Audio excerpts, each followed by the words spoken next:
Bonjour Michel Germaine. Bonjour. Bonjour Alain Leluc. Bonjour. Voilà, donc moi je suis Daniel Esparvan, je suis chargée de communication à l'association Aéria Story pour la valorisation du patrimoine aéronautique. Et donc là, nous avons une nouvelle activité et nous aurions voulu avoir votre permission puisque vous vous occupez de ce mythique avion, le Caudron, je crois, sur lequel Adrienne Volant a volé. Et pouvez-vous donc nous dire un petit peu comment vous en êtes venu à l'aviation? En résumé, faites-nous rêver. Moi, je suis venu à l'aviation très jeune, depuis que j'ai trouvé une maquette d'avion dans un baquet de lessive, et j'ai orienté mes études vers la technique aéronautique, et j'ai fait toute ma carrière dans l'aéronautique. Et un jour, je suis arrivé ici, on n'a pas voulu me laisser partir, donc j'ai continué, j'ai travaillé sur beaucoup d'avions, et notre dernière réalisation, c'est la modification de cet avion qui, à l'origine, a été fait, c'est une réplique d'un avion de 1913, qui a été fait dans sa version d'origine, c'est-à-dire qui tournait par le vrillage des ailes.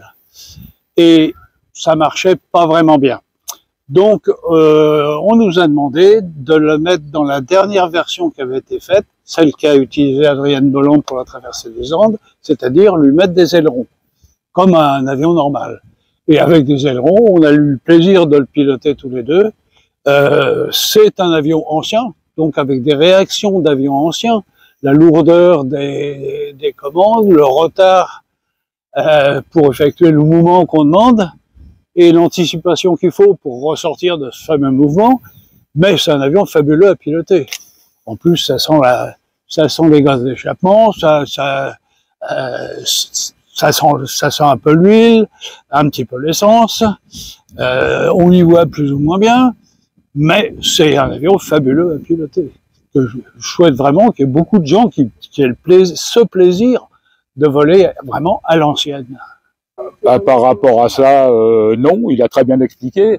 Moi, je suis venu à l'aviation très de bonne heure. Hein. J'ai commencé à piloter à 17 ans en aéroclub. Puis très vite, quelques années après, je suis arrivé ici. Et bon, je fais partie de l'association depuis 50 ans. Donc, j'ai eu l'occasion de restaurer un certain nombre de machines, et dont celle-ci sur laquelle on a le plaisir de voler. Donc, une chose, donc ça fait 1 an que Jean Salis a fait son dernier vol. On a même passé un actuellement au niveau de l'aviation. Est-ce que vous aimeriez dire quelque chose à cette occasion?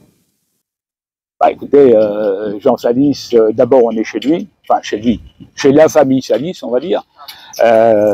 Donc, si on a autant d'avions de collection aujourd'hui, c'est grâce à lui, hein, parce que il a restauré nombre d'avions et il nous a donné l'envie d'en faire autant. Et par contre, celui-ci, par exemple, a été à l'origine construit par lui, avec une petite équipe.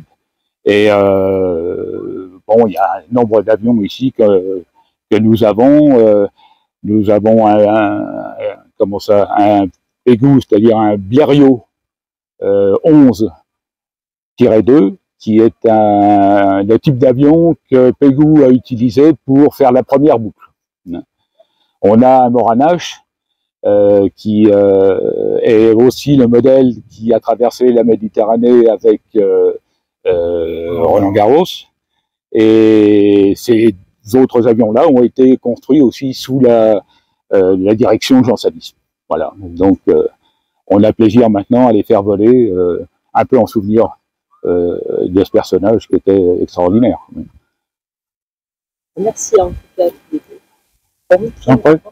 Merci.